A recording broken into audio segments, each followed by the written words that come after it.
Hi folks, my name is David Villar. I work as a professor of pharmacology at the University of Antioquia in Colombia. And on this presentation I will tell you about a very common intoxication that takes place in dogs and cats, and that veterinarians in Colombia and probably other countries in South America have to deal with sooner or later. And I'm referring about the compound 1080. 1080, the number actually refers to a catalog number that someone decided to use it as a brand name for this particular poison. Before I start going into the details on this particular poison, and for those of you that may be interested in knowing more about common poisons that our pets like to stick their nose into, so to speak, I wanted to at least point to a couple of good websites where you can find probably more than you want to know or need to know on all the different types of poisons that our pets tend to be most frequently exposed to in their lifetime. Here we have the front page from the Pet Poison Helpline website. And as you can see, they published the top 10 most common toxins that took place in 2016. You will find similar type of information at the ASPCA Animal Poison Control Center. If you go into their site, you can pull out some of their publications in peer-reviewed journals. And I just brought in a couple of examples here. We have the 10 most common toxicoses in dogs up on the top, and we also have another publication with the 10 most common toxicoses in cats. And these are pretty good, credible sources of reliable information on toxicoses if you want to know more about what are the typical ones that we tend to see in dogs and cats. Now, I mentioned this because it's going to be unrealistic to make videos that cover just about everything. And of all the different possible toxicants, I decided to choose 1080 because unfortunately I have seen more than I would ever imagine I would come across until I came to work in Colombia. 1080 actually kills just about anything that uses oxygen for living. It's extremely toxic and very undiscriminating to both target and non-target species. And that's the reason why most civilized countries like the US or European countries have decided to prohibit its use since the early 1970s. Obviously, you don't want to go around killing all your domestic animals and every wildlife creature that comes in contact with this poison. And as you will see in a minute, it causes a very horrendous death. The animals goes through severe suffering before he dies, and there is really no effective antidote to treat any intoxication. So it kind of makes you wonder what kind of mind would ever want to invent this in the first place. As you can see on this picture, in Colombia, it is sold as a rodenticide with the name Guayaquil. It comes in 5 milliliter vials as a blue liquid. It has no specific aroma or odor that you can detect.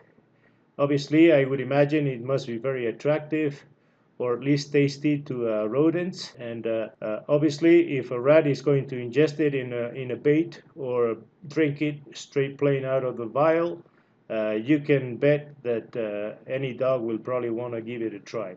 So the label really doesn't say anything about the active ingredient or the concentration, even though it mentions there is an antidote. In reality, there is no specific antidote that is going to be very effective to treat an intoxication, as we will see in a minute. And basically, the treatment is going to be supportive and symptomatic. Now, if we look at the chemical structure, sodium monofluoroacetate, basically it's a molecule of acetic acid with a hydrogen being replaced by a fluor. And actually it comes as a sodium salt. The clinical signs in dogs are kind of disturbing to watch for anyone with sensitive feelings for animal suffering. This is one of 50 dogs that were maliciously poisoned, and I was called to investigate in a town not far from Medellin. Someone had decided to kill every dog that was roaming the streets of the village, and basically within a week there were 50 dead dogs and who knows how many cats. If we look at the top video, you can see that the poison affects the central nervous system. Basically, the dog is going through a crisis of seizures. You can see all those repeated jerky movements. That's called, in medical terms, that would be called a clonic seizure. Basically, clonic refers to that rhythmic paddling motion of the legs. And basically, that stage is going to end up on a is going to continue on a tonic phase, that all the muscles become really stiff and rigid, and that basically the animal is on one of those episodes is going to die from basically exhaustion from the respiratory anoxia in the brain. Now, in Colombia, unfortunately, this intoxication is so common in dogs that most veterinarians tend to attribute any syndrome with an acute onset of convulsions to 1080. And usually when the outcome is favorable, then they start considering that maybe it could be something else, some other toxicant, and not this rodenticide. If we look at the toxicity of 1080 in different animal species, lo and behold, the dog turns out to be the most susceptible, with a very narrow margin of between what would be a non-toxic dose and a lethal dose. As you can see, the LD50 is 0.05 milligrams per kilogram.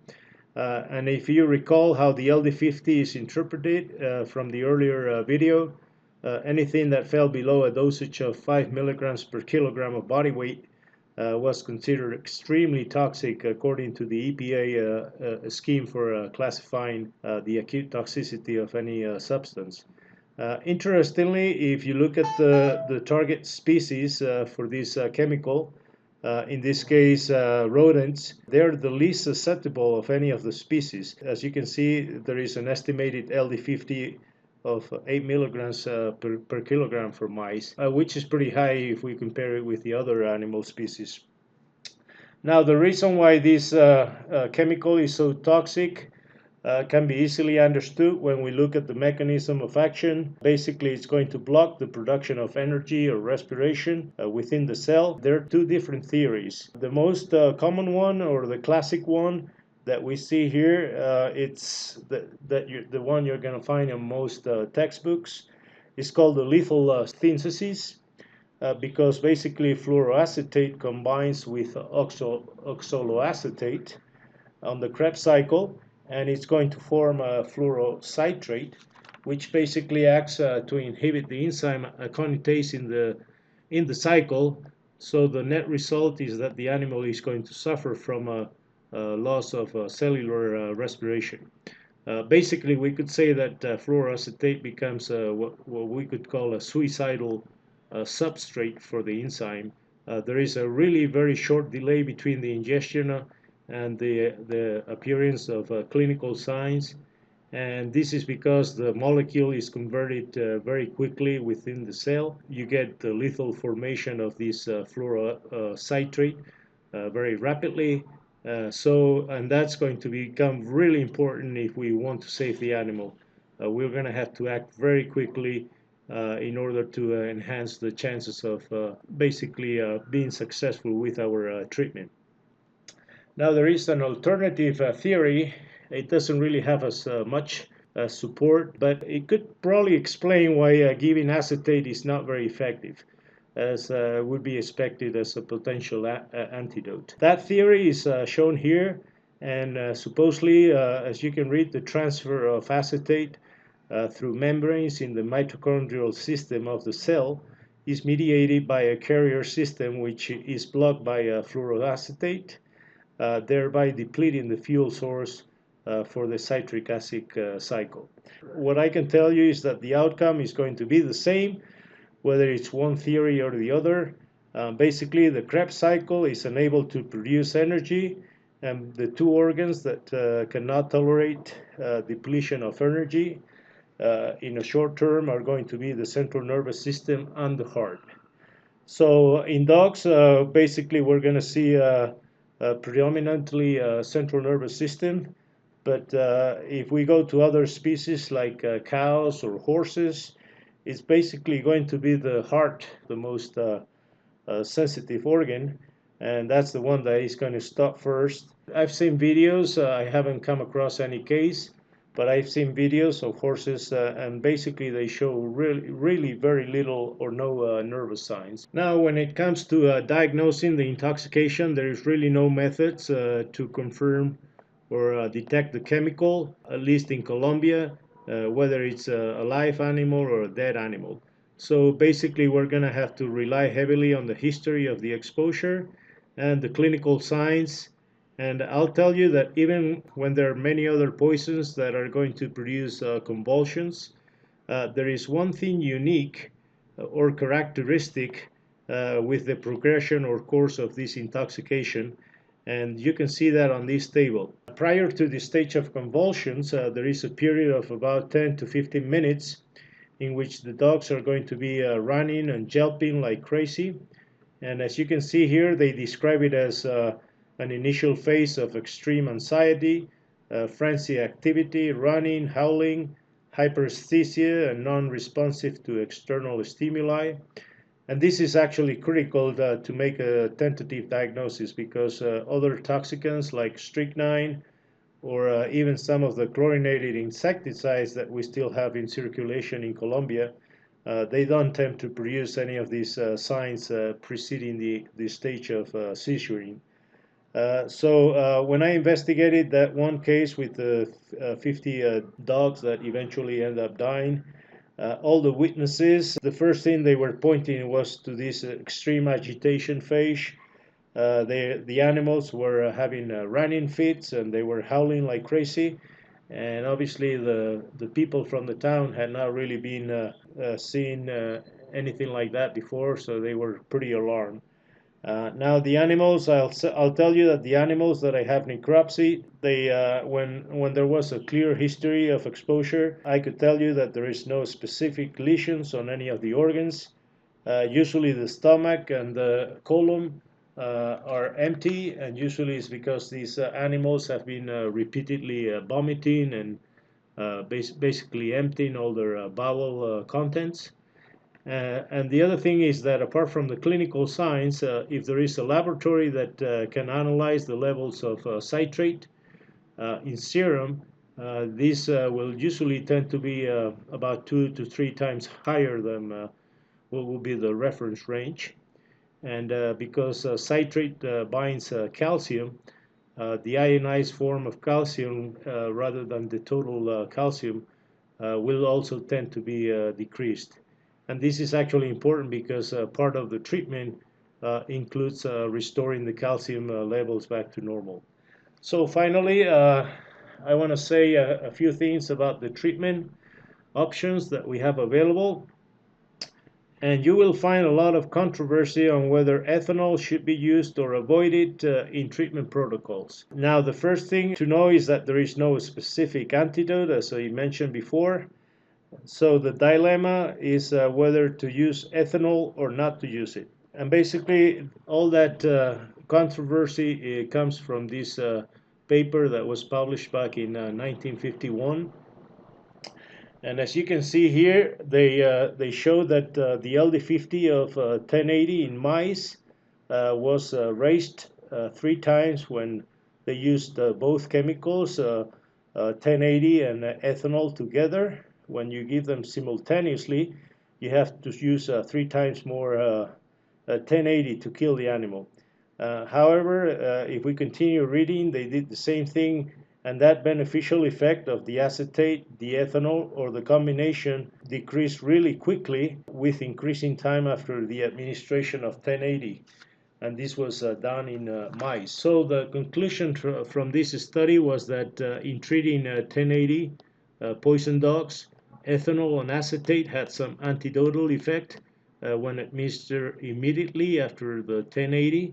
But these agents were of no value as adjuncts to treatment with barbiturates when this treatment was started 30 minutes after poisoning.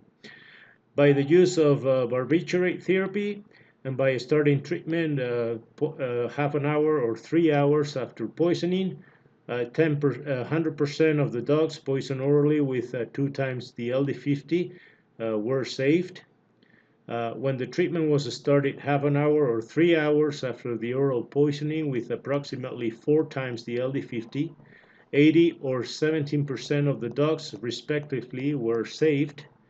And basically, no dogs survived when barbiturate treatment was instituted half an hour after an oral poisoning with approximately 6 times the LD50. So basically, as you can gather from this study, the success of a treatment is going to depend on how quickly we put the animal on barbiturates after the ingestion, and obviously on the amount of the dose that was ingested. If we start too late or the dose is very high, no matter what we do, the chances of saving the animal are going to be very slim if there is any to begin with. And finally, I wanted to show you a table that I've put together from 3 excellent sources by experienced toxicologists in Australia and North America on how to treat this intoxication. Decontamination is usually not an option when the animal starts showing signs. And that's probably because the absorption is very quick and the molecule is so small that activated charcoal is probably not very effective either. Now, the control of seizures with either pentobarbital or gas anesthesia is probably the most important aspect of the whole treatment procedure. In this respect, we should mention that diazepam will not control seizures. And because pentobarbital has such a narrow therapeutic margin and a duration of only maybe 1 to 2 hours, the other thing they recommend is combine it with phenobarb. Basically, if you use phenobarb together with pentobarbital, you're going to have to use less doses of pentobarbital, and basically the duration of the action is going to be longer. So it's a good thing to use both together. Oxygen, artificial respiration, or both should always be available. The control of temperature may be necessary with cold water or ethanol, topical ethanol. We don't know whether intravenous fluids will speed up the elimination of 1080, but I would reckon that it's quite likely to do so because we're dealing with a very water-soluble molecule. And the other thing is that fluids are going to be very important to counteract the acidosis. In fact, this is one of those intoxications where sodium bicarb should be included in the treatment protocol. Ideally, you want to do blood gases and calculate the amount that you want to that is necessary. But otherwise, they suggest to give a dose of 3.6 milliequivalents per kilogram of body weight in 15 to 30 minutes. And that's probably a conservative dose that could be safely administered. And now, as I mentioned before, you want to use a calcium salt to counteract the effect of the hypocalcemia. And basically, this is going to be important to protect the heart from the tachyarrhythmias that usually accompany the intoxication. The one substance that may compete with 1080 in the Krebs cycle is acetamide. If you have this substance, the dose that is recommended is 15 grams in 1 liter of isotonic dextrose solution, and you give this at a rate of 10 milliliters per kilogram body weight over 15 minutes, and then you slow down to 8 milliliters per kilogram per hour until basically you use up the whole bag. And this is actually an empirical treatment, and if you look at the literature, there is really no experimental evidence to show how effective this may be. As I mentioned before, in advanced cases, the prognosis is going to be very grave, and treatment most of the time is going to be very unrewarding. So really, you want to jump on the anesthesia right away, and if you can manage and control seizures, that's probably going to be the most important aspect of the whole treatment. when talking to different veterinarians here in Colombia, the impression is that if the pentobarbital needs to be repeated more than 3 times, and as soon as it wears off in 1 or 2 hours, the animal continues to seizure, there is really too much damage already done in that brain, and it's probably just a matter of time before the animal is going to die. So finally, I want also to say that ethanol is not recommended because usually it's too late when the animal is already showing signs. And there is actually evidence from that previous paper that it will worsen the acidosis, and it will promote the formation of pulmonary edema. Having said this, I hope this video will serve to at least raise awareness on a toxicant that causes severe suffering. It's very difficult to treat because there is no effective antidote, and for a good reason it has been banned to use in most civilized countries. So I hope it provided some useful information, and I look forward to seeing you in future videos. Bye bye.